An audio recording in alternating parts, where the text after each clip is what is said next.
Howdy there folks, and welcome to Bullets for Bucks. My name's Steven. Today we're going to compare the Seekins Precision Havak PH2 or Pro Hunter 2 against the Tikka T3x Superlight.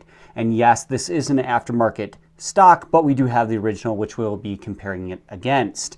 Let's start with the Havak here and take a look at the buttstock. It's about 1 inch thick recoil pad, heavy duty rubber, got a flush cup for mounting your QD sling, then has what they call a carbon fiber stock or polymer carbon fiber stock. To me, this looks like a polymer reinforced with carbon fibers, but not truly carbon fiber. Has a little bit of a cheek rise built into the stock here, almost a vertical pistol grip, very large ball-like palm swell with checkering for added grippiness, aluminum bottom metal and trigger guard. Mag release is in the trigger guard itself. It's really hard to operate it one-handed, just something to note. Comes with a 3 capacity carbon fiber mag in the long action variant and a P mag, that's 5 capacity I believe, in the short action variant. Has a Timony, very nice trigger, and this one just down to like 1 1/4, 1.5 pounds. So easy to adjust. 90-degree bolt throw on this. Side lever bolt release. Straight fluting on part of the bolt, 4 locking lugs, plunger ejector, M16 style extractor, and a removable bolt knob if you want to swap that out. Has a 2-position safety. While unsafe, it does not lock the bolt in place. Extremely smooth action on this. It feels really premium. Receiver, all one piece with the integral recoil lug, but it is the Remington 700 footprint. Has glass bedding and pillar bedding, so excellent bedding from Havak Precision, or from Seekins Precision, excuse me. Features a 416 stainless spiral fluted barrel, threaded 5/8 by 24 at the end, and it is fully free floated. This is the 300 PRC. Fore end of the stock is, I would say, a little bit heftier than normal as far as grip. Has checkering for grippiness, a little bit of a flattened out bottom here for bag riding, but not super flat. Has a forward sling swivel stud and a flush cup for mounting your sling in the front. Absolutely beautiful looking rifle. The stock does look a little bit cheap though, has kind of a polymer look to it. It does come with a separate piece 20 MOA Picatinny scope base, which is nice. All right, now let's talk about the Tikka T3x. The Tikka has a 60-degree bolt throw, more of a traditional style bolt handle, side push button bolt release, but it's more, I think it's polymer. Coned bolt head and 2 locking lugs, plunger ejector, Socko style extractor, and it has a cocked indicator on it. 2-position safety on this. When you have it unsafe, it locks the bolt in place. The Havak does not do that. Forward, you can fire and manipulate the bolt. The bolt in this runs insanely slick in the receiver, but feels a little bit sloppier than the Seekins Precision in my opinion. This is normally all stainless steel, but I have this nasty black paint job on it. So this receiver is stainless steel, has a slot cut into the front of it that joins against a piece of metal that goes into the stock and rests inside the receiver, and then when it's torqued down, it holds it tight. Definitely don't prefer that style of bedding, but in most cases it works just fine. Features a 22.4 inch straight fluted barrel on it, and it is not threaded. This rifle comes in at a weight of only 5.9 pounds, but it's only available in 1 action size, not short or long action like the Seekins Precision Havak.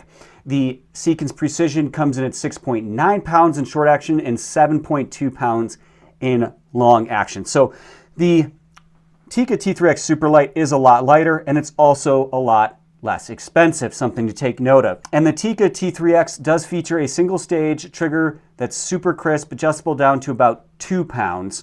I do prefer the Timony though in the Havak over it. It is a absolutely fantastic trigger. Now that we've gone over some of the basic specs, let's go ahead and take these to range and see how they perform.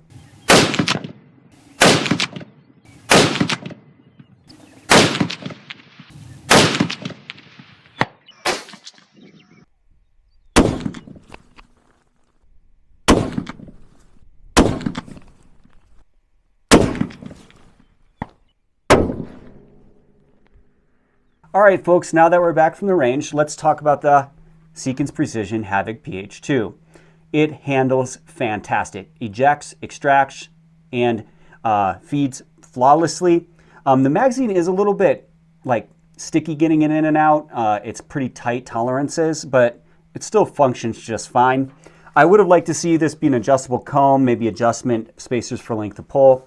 And the stock does have kind of a cheaper plasticky look to it, but the bedding system and the fibers in it mean that it's a very strong, good foundation. Shoots absolutely insanely accurate out of the box with factory ammunition. All right, now let's take a look at the Tikka. The Tikka shot phenomenal as well with factory ammunition. Given the very small sampling of factory ammunition shot out of both of these, it's impossible to say one is inherently more accurate than the other. Obviously, the Seekins Precision ergonomically feels a little bit better as far as range shooting, but it's definitely heavier feeling and bulkier feeling than the Tikka T3x Superlight, as well as their different calibers. And a lighter rifle is usually inherently a little bit harder for me to shoot consistently accurate, but both easily capable of sub-half MOA. The Tikka extracts, ejects, and feeds like a dream. Now let's take a look at that Tikka stock. This is the factory stock. It's fiber reinforced polymer. Has even a cheaper feel and sound to it than the Seekins. Has a sling swivel stud at the rear. More of a traditional style hunting stock here, I would call it. Does have modular grips here that you can change out. And then on the fore end here, it's a little slimmer, more traditional in nature. It does come with pillar bedding, but is all polymer, so it's not glass bedded, and definitely prefer the bedding of the Seekins Precision Havak. The barrel is free floated though, and it has a sling swivel stud in the front. All right, so in closing, I'd have to say if I was going to the range or on short duration hunts where I wasn't hiking very far, I'm gonna pick that Seekins Precision Havak PH2 10 out of 10 times. Just a fantastic, phenomenal feeling rifle, shoots fantastic, and great bedding system they have going on there, and they obviously did a great job with it. If I'm going on a backcountry hunt where I'm going to beat around the rifle, it's going to need to be extremely lightweight to pack a long ways. Pick the Tikka T3x Superlight. Hope you enjoyed this comparison of the Havak PH2 versus the Tikka T3x Superlight. Thanks for watching Bullets for Bucks. Check out this next video and subscribe.